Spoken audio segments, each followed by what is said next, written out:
Hi guys, and welcome to the Book Refuge, and welcome to my review and recap of Outlander, Season 5, Episode 7, The Ballad of Roger Mac.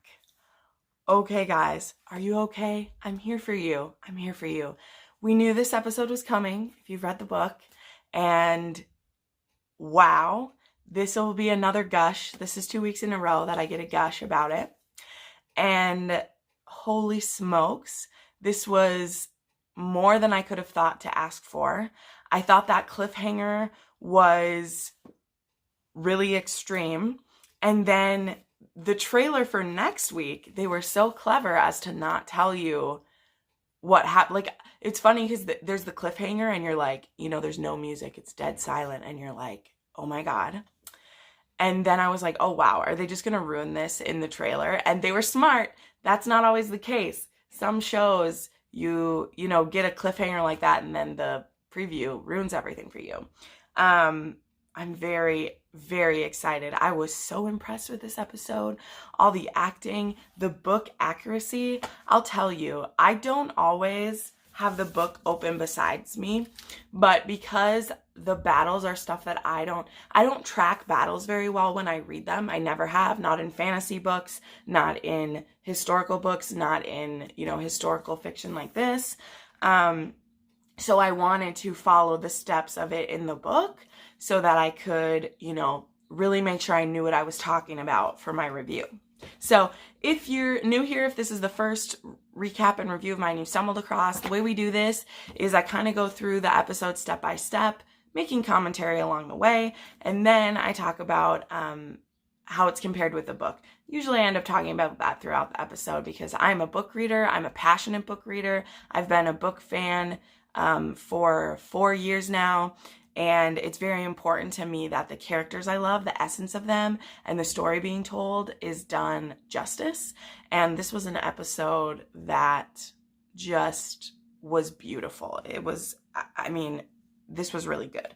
So anyway, so I had the book open in front of me, and they did such an amazing job being accurate to everything that was going on. Like it was amazing. So the start of this episode, we get all the fun things. Okay, here we go. I'll stop staring at that. So, first off, this is called The Ballad of Roger Mac. So, the first thing I wrote in my notes was, will Roger get hung? Because will we see it? How graphic will it be? What's going to happen? And obviously, we'll get to how it happens. But this being called The Ballad of Roger Mac, and just you know it's coming. So I knew that was going to happen.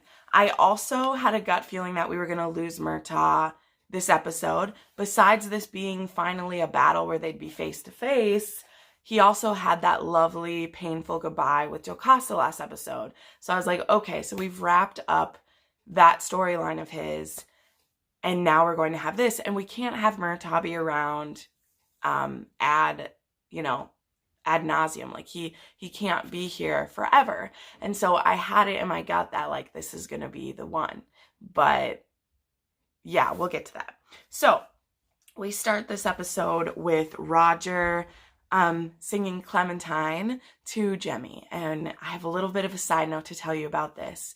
So this isn't anything new if you're a book reader. Starting at the beginning of this book, that's the song. That's a song that both Jemmy gets sung by both his parents, and it has a very close place to my heart because my grandfather, who passed when I was 11, he would sing that to me. He would rock me and my younger cousins and older cousins in his lap, and he would sing Clementine, which is a very sad song. If you've never heard it, some of my older viewers, you'll be very familiar with Clementine, but I ask you to look it up.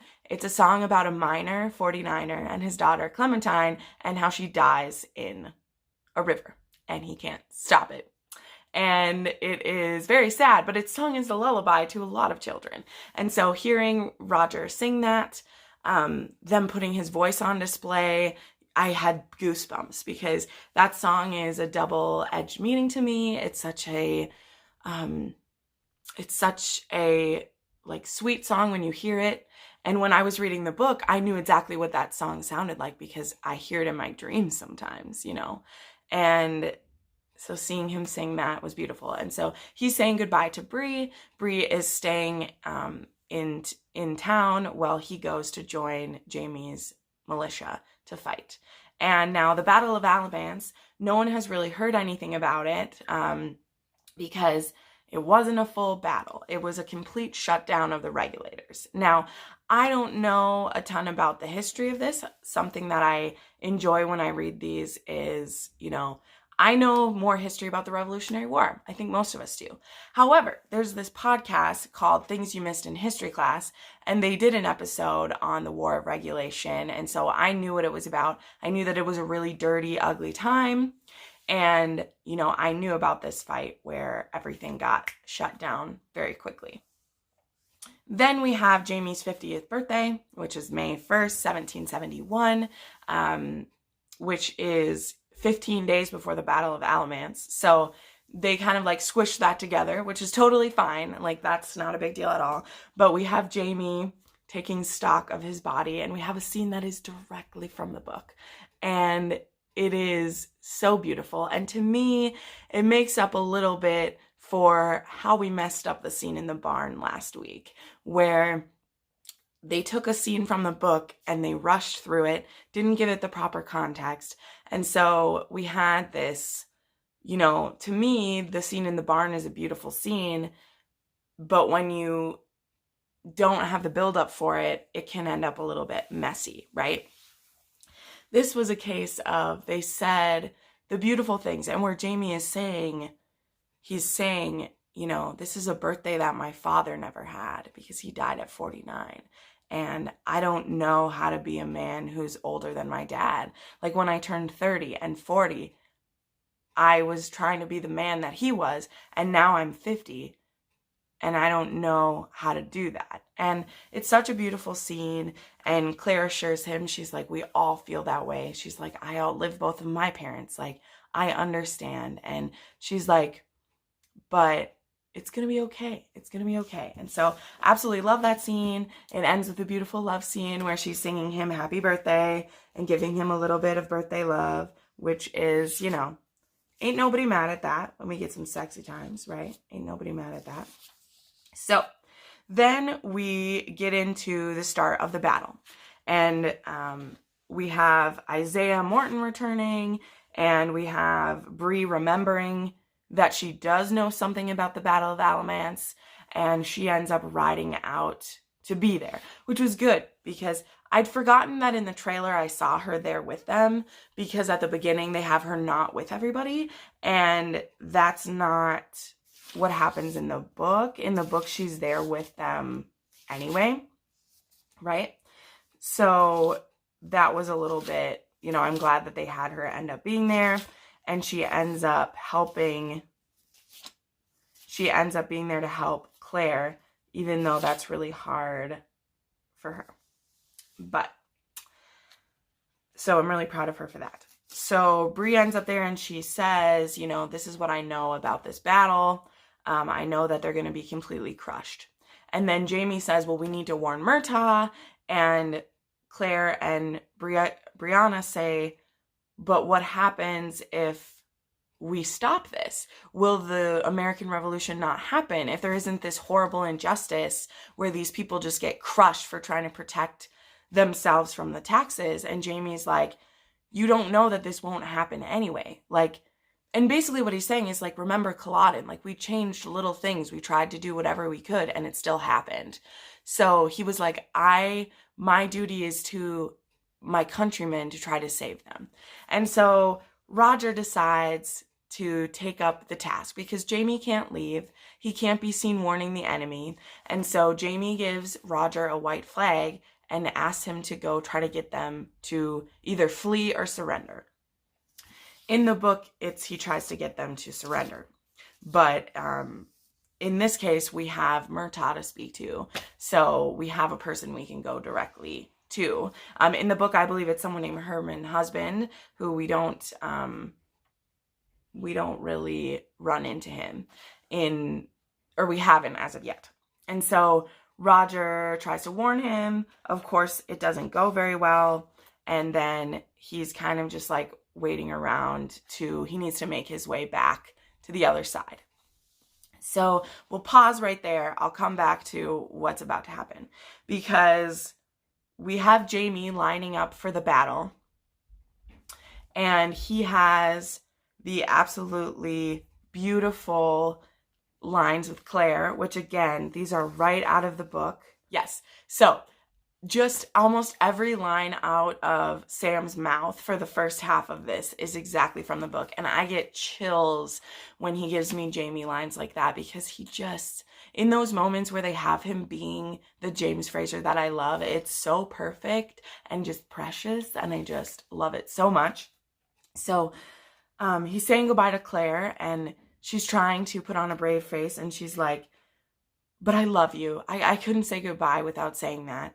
And Jamie tells her, well, good luck will do, but I love you is better. And then he says, in typical James Alexander Malcolm Mackenzie Fraser way, there may come a day when you and I will part again, but it will not be today. And swoon. We all swoon. He's in his red coat, which just gives us all the cringies, and it's very painful to see him in a red coat, but what can we do? It has to happen. It has to happen. Okay, so then we go back to Roger, who is trying to make his way back, and he runs into Murtagh Mackenzie, who he is a relative of. And now Murtagh Mackenzie, she's married to William Buckley Mackenzie, who is Dougal's son. And who should be playing Dougal's son, Buck, but Graham McTavish is back playing his own prodigy. And that was a surprise I was not prepared for, that they kept that under wraps, that they were able to surprise us. And I'll tell you, I wasn't looking at the screen. I was looking down writing, and I heard his voice, and I just about peed my pants with joy. I was so happy. That is the perfect thing to do. The perfect way to have this guy who's kind of hard and kind of an asshole and totally misunderstanding when Roger gives her a hug, which something they did change from the book. And I love this. I love that they made this change, because they have been having Roger do the dumbest things lately. You know how I feel about it. And I was real worried that they were going to have him do what the book has him do, which is he kisses Murtagh in the book. It makes absolutely no sense, but he just has this moment of joy to be seeing a relative, because he has no family left alive, and he kisses her in the book. And of course, Buck would be angry seeing someone else kiss his wife. But in the show, he just hugs her and he says, please be safe. And then Buck catches him, and it all escalates from there. And it ends with Buck knocking him out. And that's the last we see of Roger for a little while. Wow. So then we go back to Jamie. We have the fight starting. Roger hasn't made it back yet. They start bringing in the wounded. It looks like Isaiah Morton got shot by his father-in-law. And Claire is like telling him to knock it off, and he calls her a bitch and that she can't tell him what to do. And then he throws her syringe on the ground and steps on it. And this is super disappointing, but I'm hoping it leads to Brianna inventing some syringes for her, because that isn't what happened. And so for me, this was a super frustrating thing to happen, but I'm really hoping that it leads to Bri inventing a new syringe, because I hated that they just used Claire's syringes she brought back from the past when she loses those in the ocean in the book. And so I hope that it leads to Bri finally inventing something, because I really need her to start inventing something, or I'm gonna pull out my hair. But Jamie, fighting in the woods, ends up coming face to face with Murtagh. Murtagh saves him from one of his own men, and then Murtagh gets shot by one of Jamie's men, which, guys, this scene. Number one, you immediately know what's about to happen because it's that classic thing where they're standing smiling at each other and the person gets shot and then falls forward onto you. And it's painful, but the acting is beautiful. Jamie takes him to Claire and begs Claire to heal him and tells Murtagh, I don't let you out of your oath. You need to stay with me. And Murtagh's gone. And Jamie leaves the tent in anger and Claire says goodbye to her friend. And then Jamie has a face-to-face with Tryon and he tells him what a coward he is for doing this, that he didn't try harder to end this peacefully. And I have a little bit of mixed feelings here because Tryon really does end up ending this pretty smoothly. He just decides to hang a few people as examples, which we'll get to later. But in the show aspect, we need Jamie to kind of get rid of some of his anger. And by taking it out on Tryon, that's an acceptable place to do it. And I mean, it's a good scene because Sam Heughan is bringing it. He is bringing it. And it was good to see. And in general, I don't end up having a problem with it. But just letting you know that instead of slaughtering everyone, they ended up bringing enough men forward that there's a very small skirmish. And he ends up pardoning most of them, except he hangs a few people as examples. So then everything's done and we can't find Roger. So we start going, looking for him. And we end up coming across a tree where there's 3 men hanging with bags over their head. And Jamie sees the white flag of truce that he gave Roger hanging out of his pocket. And the man there says, these are a few of the rebels we hung as example. And we don't get any more explanation at this point. We just see him hanging there and it cuts to black. And there's no musical outro. It's just dead silence. And yeah, it also gave me Hunger Game vibes. Side note, I was thinking of the song where they hung up someone in a tree. But anyway, side note. So, how do I feel about all of this? Well, as I said, I give this episode a 5 stars for me, a 5 kilts if you watch Outlander cast. I think they did an amazing, amazing adaptation of this.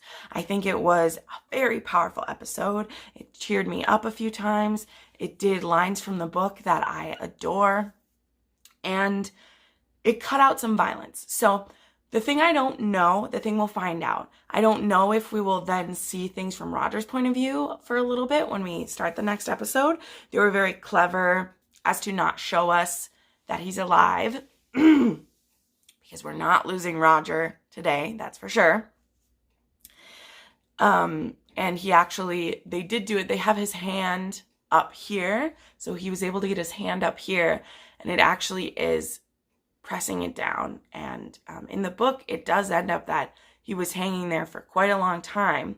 And that will lead to some drama. And so in the trailer, they have Bree saying, I want my husband back. And that's, of course, because Roger's going to be quite depressed and sick after losing his voice, which we've seen on display quite beautifully in the beginning of the season. How do I feel about them not showing it if they end up not showing it? I'm okay with it because it is a very violent part of the book. It's a part of the book that I always read with one eye. When Buck ends up being able to convince everyone that Roger was one of theirs and ends up getting him hung, is just awful. So I have a feeling they will either show flashbacks to what Roger's going through, like either when he's like waking up from it, or else when he's explaining, or someone's explaining it, because it won't be Roger. Though that is my thoughts on it. I really hope this is the turning point in the show where we get to see Roger come into himself and be the man that I love him to be, the man he already is to me. I really hope that's where this is leading to, because I'm really sick of how they had him be before. And so I hope that this is him getting to be that now.